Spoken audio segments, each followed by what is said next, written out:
Queridas amigas y amigos, en este programa, el editor del Nacional, Miguel Enrique Otero, nos explica las razones por las cuales la narcodictadura castrochavista se ha empeñado en destruir al Nacional, pero sin éxito. Y a los que les guste este tipo de programa, por favor, suscríbanse a nuestro canal.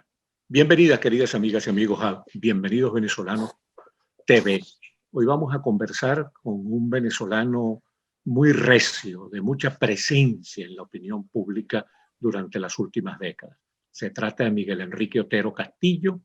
Él es el director y editor del Nacional, ese periódico histórico y emblemático de Venezuela.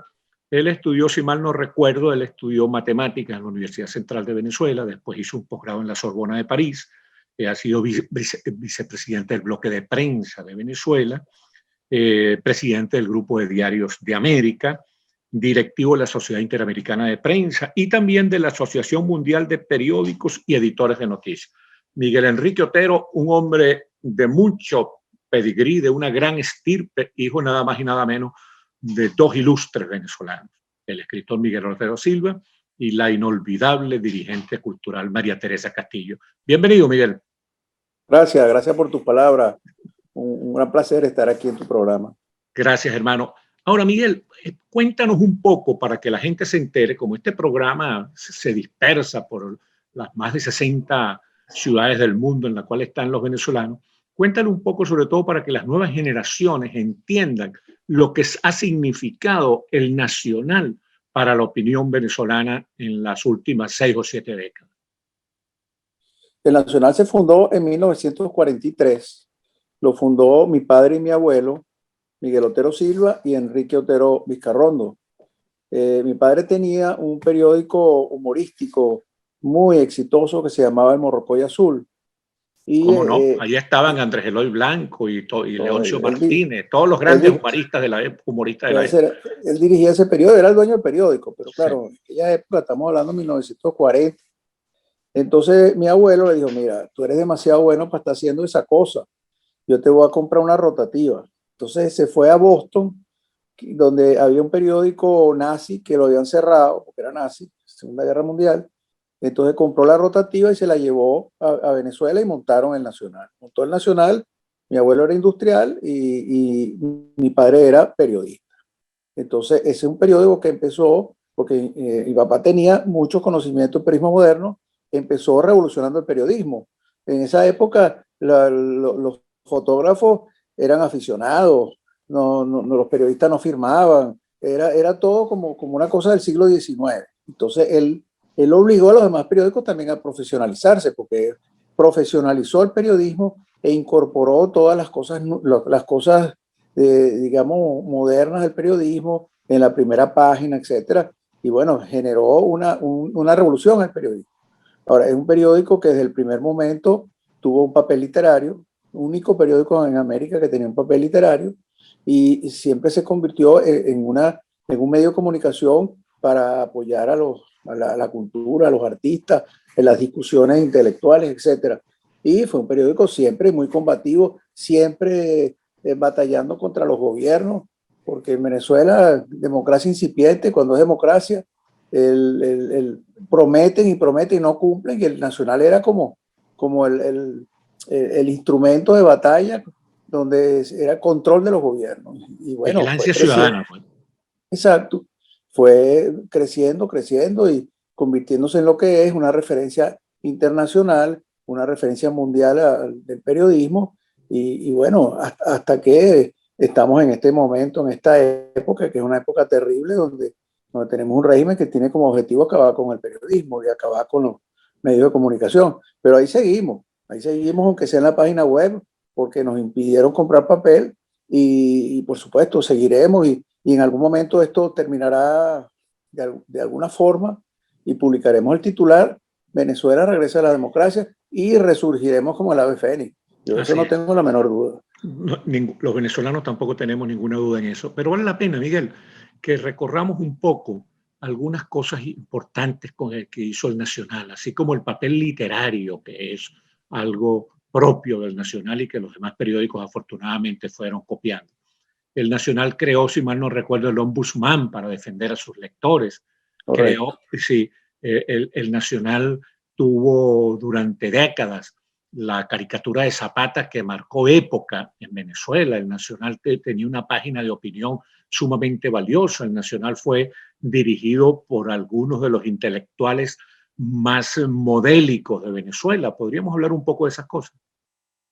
Sí, por supuesto. En Nacional, con la página de opinión, yo creo que hasta que existió el Nacional, los artículos eran gratis, no pagaba. Nacional instauró que había que pagarle a los columnistas. Bueno, salvo en esta época de crisis, que es otra una circunstancia, pero Nacional estableció el pago a los columnistas. El Nacional tenía a Zapata, que era como un editorial donde nunca se le censuró ni nada. Él tenía su propio editorial que de alguna manera hacía pauta en el país. Y por supuesto, todas esas cosas novedosas del periodismo, ya sea el ombudsman, el papel literario, el cuerpo de economía, el cuerpo de ciudad, eso lo fue creando el Nacional. Después los demás periódicos tuvieron que imitarlo, pero fue el Nacional. Incluso, Miguel, la página deportiva del Nacional era una maravilla. Hay Ah, gente sí, por como supuesto. yo que comenzaba leyendo el Nacional por la página deportiva. Sí, claro.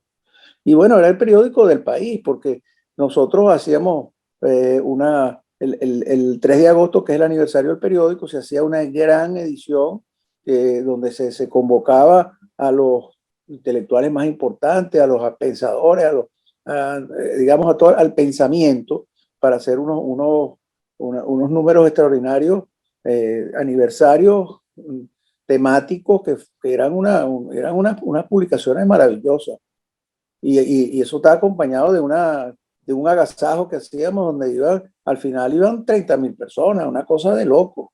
Y bueno, era como el gran evento nacional acompañado de esa gran edición aniversaria y todos los premios que dábamos ahí, premios que tenían que ver con el país, no premios para nuestras cosas, sino premios para el país. Le damos premios a un caricaturista y se lo ganaba el del Universal, el concurso de cuentos, una cantidad de cosas que hacíamos.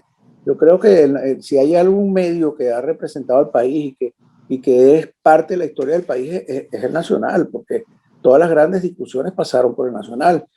Cuando digo las grandes discusiones, es que pasaban de manera plural, o sea, ahí en todas las discusiones que tienen que ver con reformas políticas, con reformas económicas, el Nacional era el centro de la discusión donde participaban las posiciones antagónicas. Esa era un poco la idea, no parcializarse. Y bueno, eso es un periódico reconocido mundialmente como la referencia periodística de Venezuela. Sí, señor. Y entre esos grandes escritores y esos que tuvo el Nacional, ¿a quién podríamos mencionar para que la gente lo recordara? En ese papel literario escribió Pablo Neruda, Gabriela Mistral, Carpentier tenía una columna, o sea, todos esos grandes escritores, García Márquez, todos esos grandes escritores escribían en el Nacional. Y algunos Inclusive dirigieron. hasta William Faulkner, pues. A William Y Faulkner hizo bueno, yo. bueno, no era, escribió dos o tres cosas, pero Claro. las escribió. En fin, William ahí Faulkner, como todo el mundo sabe, fue premio Nobel de Literatura claro, norteamericano. y Gabriela Mistral también, También chilena. y Y Pablo Pablo Neruda Neruda. también, en fin, todos los Miguel Ángel Asturias también creo que. Miguel Ángel Asturias, por supuesto, y todos los grandes escritores españoles Carlos en algún Fuentes. momento escribieron, ¿entiendes? Hasta Borges cuando estuvo allá escribió, o sea, todos los grandes escritores pasaron por el Nacional de alguna manera.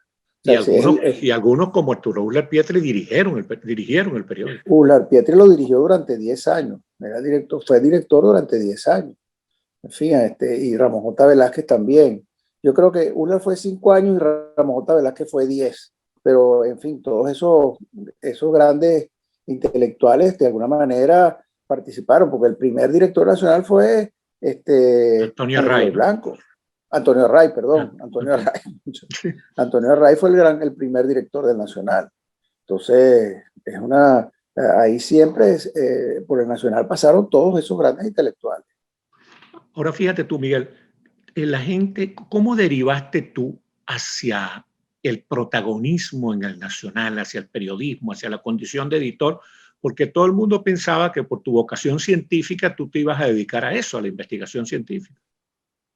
La vida lo lleva a una de esas cosas, porque yo estudié matemáticas, es cierto, pero después estudié economía, después estudié sociología, después pasé un tiempo con mi mamá en el Ateneo de Caracas, que era secretario general, y además después me interesó la política y fui diputado durante 3 periodos. Sí, es verdad. Entonces, con todas esas, con todo esos bagajes, pues ser editor no era tan complicado, teniendo en cuenta que mi profesión no es periodista, ni yo me las doy de periodista, ni nada por el estilo, pero eso me permitía tener una visión en la cual podía hacer periodismo desde la dirección del periódico.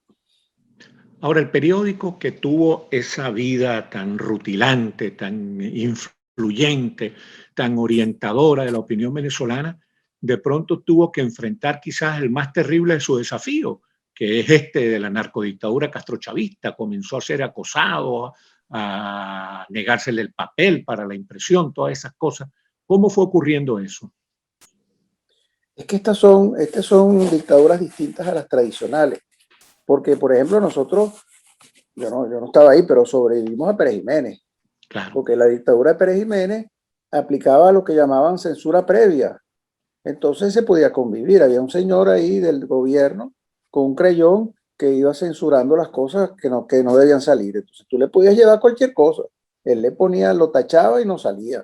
Entonces se podía convivir. Con estos no, porque con estos tienen en el plan de la patria lo que llaman hegemonía comunicacional, que es un concepto de llegar al modelo cubano en el largo plazo. Ellos no censuran en sí, sino tienen retaliación posterior, y ellos van creando mecanismos legales, mecanismos institucionales y mecanismos de represión para ir reduciendo y controlando las ventanas que ofrece la libertad de expresión. Ya sea con la ley resorte, cerraron a Radio Caracas Televisión y han silenciado toda la radio y la televisión con el terror, y después el papel, ahora con la web, que la van bloqueando, pero en el interín, la violencia de los colectivos. Una vez nos pusieron una bomba y el que puso la bomba lo agarraron y lo soltaron inmediatamente. La represión tributaria, las demandas, bueno, yo estoy fuera del país precisamente por un juicio. Entonces, utilizan los mecanismos que le da el hecho de que no hay independencia de poderes, que ellos manejan el sistema judicial como les da la gana, para criminalizar a la disidencia. Ahora, Entonces, fíjate tú, y el ensañamiento más brutal contra el Nacional lo ha protagonizado un sujeto que es conocido como el canalla mayor, Diosdado Cabello. ¿Por qué? ¿Qué pasa con Diosdado Cabello? Ellos han querido, el objetivo de ellos era, digamos, ir controlando los medios o cerrándolos o asustándolos. Y con el Nacional nunca han podido. Ellos trataron de comprar el Nacional y nosotros no lo vendimos. Compraron Última Noticia, compraron el Universal, nosotros no pudieron comprar. Entonces, digamos, el gran bastión que queda ahí. Claro, el hecho que haya sido Diosdado es que a lo mejor Diosdado dice, bueno, dentro de este esquema, yo soy el que voy a asumir eso. Y lo ha asumido de una manera demasiado arbitraria, porque lo que pretende hacer es una expropiación para él. Las expropiaciones de esta índole en las dictaduras es que expropian para el gobierno. No, esta es una expropiación para él. Él se quedaría con el periódico a nombre de él. Él sería el propietario. O sea, que el fin último de Diosdado es convertirse en el propietario del Nacional. Exacto, y entonces él ya lo ha dicho, que va a montar una escuela de periodismo en el edificio, que ha presentado en sus programas eso que hace una especie de primera página parecida al Nacional, que la llama Con el Mazo Dando. Este va a ser el periódico que yo voy a dirigir. Entonces, él tiene como objetivo eso o sea, para seguir en la línea de la hegemonía comunicacional, pero ya esta es una aberración mayor, que es: vamos a utilizar los tribunales, que es lo que hemos hecho siempre. Igual hicieron con Radio Caracas Televisión. Tevez se crea con los estudios de Radio Caracas, pero esta vez no es Tevez, que es del Estado, sino el periódico de Diosdado Cabello. Pero el Nacional no se rinde, ellos no van a lograr ponerlo de rodillas, y el Nacional sigue saliendo por la vía digital. Y seguirá. Ellos no pueden evitar eso. Ellos pueden quedarse con el edificio, con la rotativa, con lo que está allá adentro. Eso lo pueden hacer dentro de esta arbitrariedad. Pero yo puedo con lo hacer la material, web. pero no con el alma del nacional. No, la web la podemos hacer en Singapur si nos da la gana. El Internet es una cosa globalizada. Claro. O sea, él no puede, por más que quiera, no puede evitar que la web siga saliendo. Y el camino que ha llevado, que es Bueno, esta ruta de la demanda de difamación, es algo, lo voy a explicar porque es una cosa increíble. Él hizo una demanda de difamación por una nota que salió diciendo que Diosdado Cabello estaba siendo investigado por un fiscal federal del estado de Nueva York por narcotráfico. Esa nota obedece a una declaración que dio ante la policía norteamericana, ante la DEA, Leoncis Salazar, que era jefe de escoltas de él. Entonces, ya ese es el primero que lo dice. Después, el periódico ABC de España lo publica. Después, las agencias noticiosas lo rebotan, EFE y otras más. Y después lo publicamos nosotros. Y a quien él demanda es al cuarto en la cadena S, porque sí, no demandó a S. Sí, se ve que es una agresión brutal y absolutamente injustificable. Muchísimas gracias, mi querido Miguel Enrique Otero Castillo, gran editor venezolano, y muchísimas gracias, queridas amigas y amigos, por haber tenido la gentileza de vernos y escucharnos.